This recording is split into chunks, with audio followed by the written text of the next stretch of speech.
Okay, good afternoon, everyone. So this is I am going to continue with my discussion. So I'm done discussing with the quality of work life. So sa akong dimension to ganiya, it is very important why we have a fragmented obligations, being as a person, we actually functionalizes as a student or an employee. You functionalizes as a son. You functionalizes as a father or a mother if you are married. And then at the same time also you have to take good care of yourself and to meet and communicate with your friends. So mo nang importante kina siya. Now, what are the obligations of the HR in that factor? So of course, there should be a proper delegation. There should be a proper kanabang when it comes to making alignments sa ato ang mga functions. Sit to it nga dili gid siya ingon nga makahatag siya og overload task, and at the same time as much as possible whatever will be the areas, especially when a person is encounters difficulty in kanabang performing to that particular job, so dapat naa jud na ang HR na to provide an aid mo na nga uh, sa organization. Before ka mag-onboard or after ka mag-onboard, if you will be promoted, you will first undergo with training. So in that sense, nga ang HR pod, that the particular training to be conducted, or kanabang ihatag sa mga empleyado, see to it that it is 100% relevant for the position wherein the person is functioning sa iyahang kining gitawag nato og uh, iyang responsibilidad diya dapita nga functions. So like for example, uh, if you will be promoted as a supervisor, so see to it nga katong mga functions out of being a supervisor kailangan ikuan po kaniya ato, as much as possible i-undergo ka og training. So here we have maximizing the profit and productivity. Now, what is this? Now, what is actually trying to emphasize with this?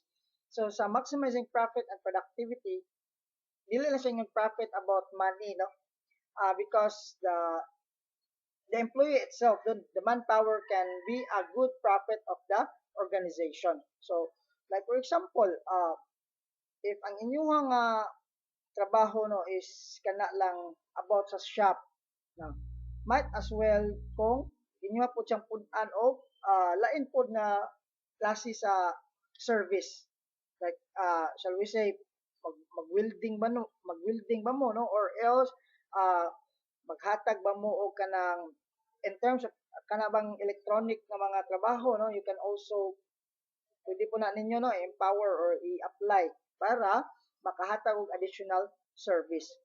The training nga imong ihatag sa mga empleyado can be a good profit in the long run, because pinaagyan na nahasa na sila saan nila pag functionalize sa ilang nga trabaho, and that will result into productivity. So mo na nakita niyo, other than that unsa pag yun lain, sir? So maximizing the profit, we talk about money. So the budgeting system has to be the budgeting system dapat na siya i-review from time to time para to avoid unsa man paano kana bang kuan ang kumpanya malugi, so as much as possible kailangan in terms of cost productivity cost, it has to be minimized, and of course to maximize the profit. So asa dapita ang kumpanya nga maka-barato-barato, asa ang kumpanya nga maka kanabang maka-spend sila og less nga money, of course ara mas maayo na siya, but with the consideration also not to compromise with the standard process. So unsa man nga standard, ang quality of training, it has to be standardized kay ara ka sa barato pero ang relevance of training is far from the particular job nga imong pag-assignan sa tao. So of course you will spend another money na po, no, para sa another training. We have the adaptability of employees. What is this? So according to the account, no, according to my source, essentially the purpose of human resource management is to enhance the productivity and efficiency of employees via training and development programs. No, grabe yun ni kaligpon ang training and development programs. No? So such programs are useful in keeping employees updated. So just like what I mentioned a while ago, no, updated with skills and imperative for keeping up with ever-changing environment, structure, and technology of organizations. Now, this is very important because mo ito no, ang akong dimension is samtang magkataas ang tuig no, ang in terms of demands of quality of service, ang mga tao magkasaka pud ang ilang demands no about sa quality of service, about sa quality sa imuhang product. So, it needs the people to be empowered. It needs the people to be updated from time to time. Kaya para kung paspas kay rapid kayo ang like shall we say nga about sa sakyan na no, ang mga competitor no, it cannot be denied that there is a competition that happens, just like for example ningon tag Suzuki, Honda, Yamaha. So after 6 months ana or after a few months or a quiet while na po nay bag-o nga edisyon no, which is dapat imong tugbangan because the moment nga dili ka katugbang ana yabo ka. Kuha na tog example cellphone no. So ang Nokia before it is very famous. Amping sir ba? So it's very famous ang kanang Nokia before. Mo nay una gikayong mga cellphone no before everything exist kanang mga iPhone, mga na. So ang nahitabo class, gikopya sila no. Kanabang the intellectual property was actually being copied. So mo na ang resulta karon nakopya ang ilahang kanang gitawag ang kanang smart device nila nakopya. So ang nahimo nga ang hitabo karon nalubong sila sa competitions because the competitors are very active, very proactive no in making research about innovations. So una nga ang adaptability sa employees dapat no empower pod para makasabay sila. So next we have meeting demand supply gap of human resource. So what is this? So the importance of human resource management in an organization is not just limited to managing, dili lang pag-manage, no? But also employees, but also ascertaining the adequacy of available human resource. So in case the organization has inadequate employees, HR managers conduct recruitment and selection drives to fill the gap. So that's very important. And of course, no, kinahanglan na siya, dili na siya pwede nga mawad-an og tao. Kaya the moment na ang usa ka organization, it's because bati kay mga klase sa bati kayo nga klase sa organizations, you are not, putting importance sa kanabang kanabang sa health sa mga empleyado, sa panwildo, so manghawa sila, paspas ang turnover niya, wala kay ikapuli diha nga lain no. So hamper ang operation, mahamper ang kanabang everyday ninyo nga operation. So mo na nga it has to be positively regarded with the human resource. Helping employees achieve company's goal. Yes, this is also one of the main goal no sa mga human resource management to help to provide an aid or to help the employees to achieve company's goal. So I am pretty sure that the goal of the company is actually reflected from the kind of work and the kind of service that they are actually offering to the people. Now, in what way? Kanang pagkahatag no, kaning paghatag og training, kaning paghatag og haom nga mga kanang haom nga sitaw kanang support no, coming from the HR. Haom nga support in terms of financial, in terms of financial budgeting no, in terms of training, in terms of kanang mga raw materials, in terms of technology advancement. So with that, dili layo sa posibilidad nga makuha nila, no, mabuhat nila ang ilahang nga trabaho. Other than that, of course, we're going to talk about the personal needs of individual. We have rewards, the compensations, and the fringe benefits na to the deserving people. So, katong mga nagpugi, of course, all of their efforts exerted has to be compensated. So, by means of, muna, pag-offer nila reward, no? Pag-offer nila of other fringe benefits. So, with that, Monaging rin, no, it can actually boost to the morale of employees and also at the same time lead organizations to one step closer to their objectives. Next, we have employee recognition. So I am pretty sure that everybody is very familiar with this, no? Mingutag employee recognition, of course, this is something na makabost sa moral sa usa ka tawo. Like for example, mingon tag employee recognition ay uban no mangatag og incentives for those who are performing uh mingon sila performing at their best, no? Nay gitawag og kanang monthly, no, nay monthly nga mga basis, napoy yearly, no? Napoy uban nga because of their loyalty. Uh, So naa jud klase-klase siya, lain-lain siya og klase. But what is important in recognition, it's not just about the thing that can be seen, no? Usa sa ana kaning moral support. That's very important, no? If you are coming from the top management, of course you have to acknowledge, no, you have to acknowledge sa kaning na contribute na success sa usa ka empleyado dinha sa inyohang organization.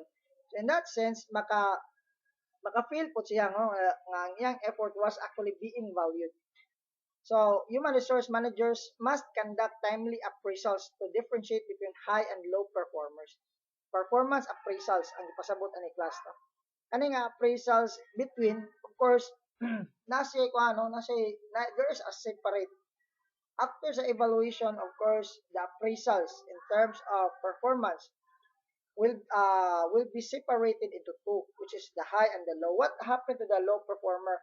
Uh, does that mean that we are going to deprive them, or we are going to uh, we're not gonna acknowledge sa ilahang mga effort? Of course, everything must be done in a very friendly way.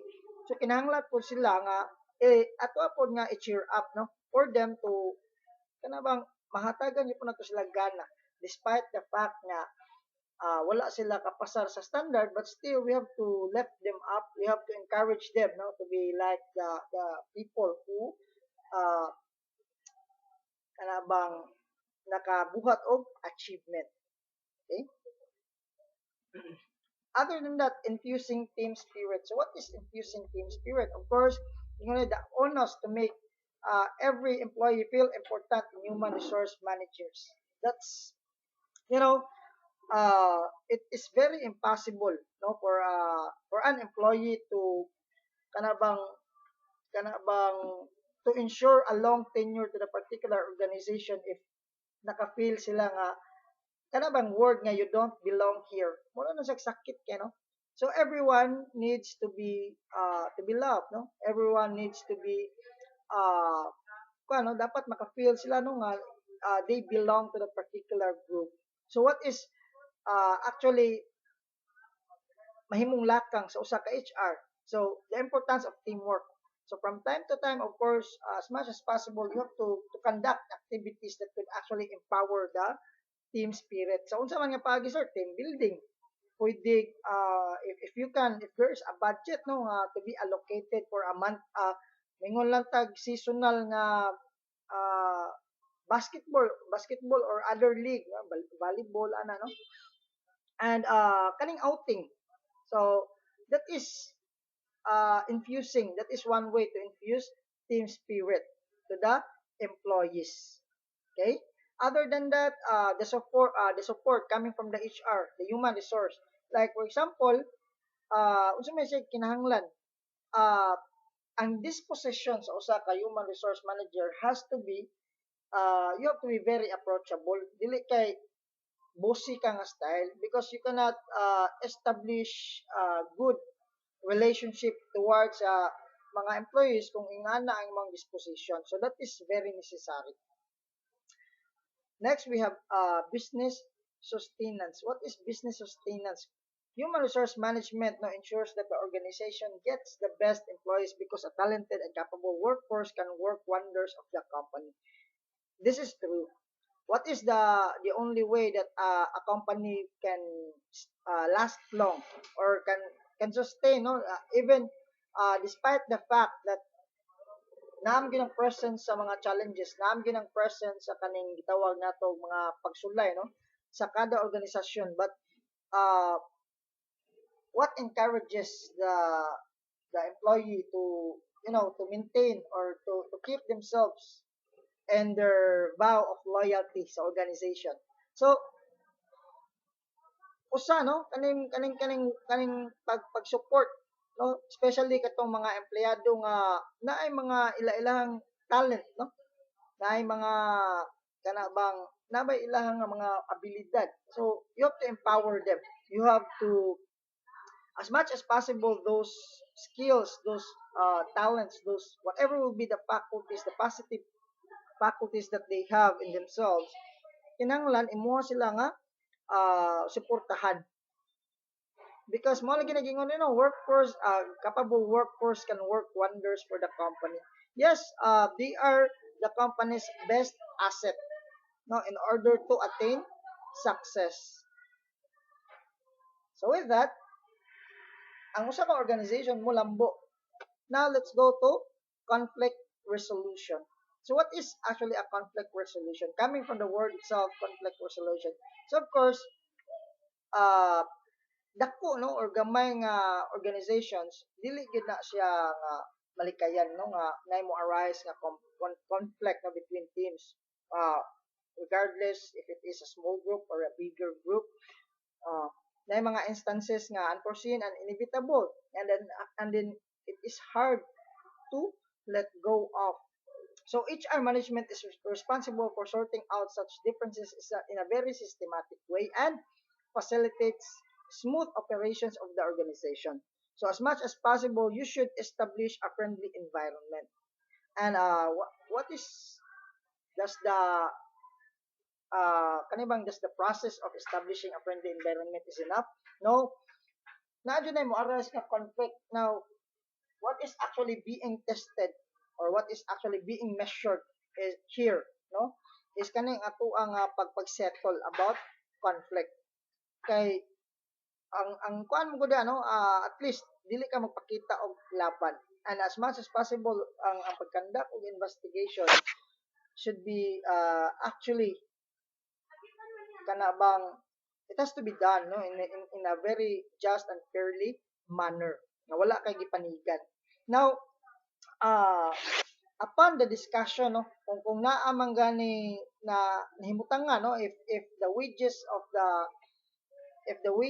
sin or if the wages of a violation committed is dili kayo ingana kabugat, of course naman tay gitawag og kana bang corporate values. There are also mga corresponding disciplines nga nahaom para ana, no, nahaom para ana nga mga violations, nahaom nga mga hamtong silot para sa mga lain-lain nga mga gibugaton sa laod nga nabuhat.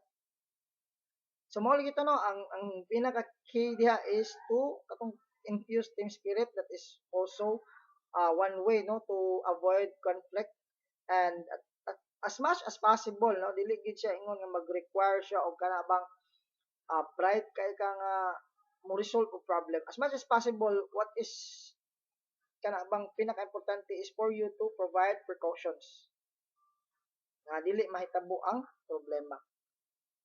Next, we have building a corporate image. So sustainability for organizations means maintaining a venerable ideal image in the market. So meaning to say, of course, you can easily attract customer, no? You can easily attract applicants or employees, best employees and customers, no? If you are maintaining a good corporate image. So kanang usab na siya, prominent for its moral and social responsibility. When there are problems that may arise, no, because of the service, the quality of service given is kanabang wala na execute og tarong, imong isettle, no, in a very friendly manner, and as much as possible imo sa tagag compensation sa damage nga imong nabuhat. Other than that, of course, you have to take good care sa imong mga empleyado para uh, you can actually maintain that prominent image, no, coming from a good background. Na yun din, no, on the contrary, companies that consider the employees as resources and not humans are on the verge of losing everything. Yes, because ang usa biya class, no, manabi biya na, no, yang kanang usa ngayon gitabian manabi po naglain until daghan kaya makabalo about sa failure sa usa ka company. So ang resulta wala na mosalig ninyo, not even customer, and at the same time wala na po mosalig ninyo, not even mga employee. So this is very vital. Everything is very important and it has to be positively regarded. Okay. So I think I am done, no, with this slide. Thank you so much, and I hope you have learned a lot with the discussions that I made. No, so I will continue. Please don't forget to subscribe for the new video, no, nga ako nga i-upload with the discussion, with the continuation of my discussion. Thank you so much. Have a great day.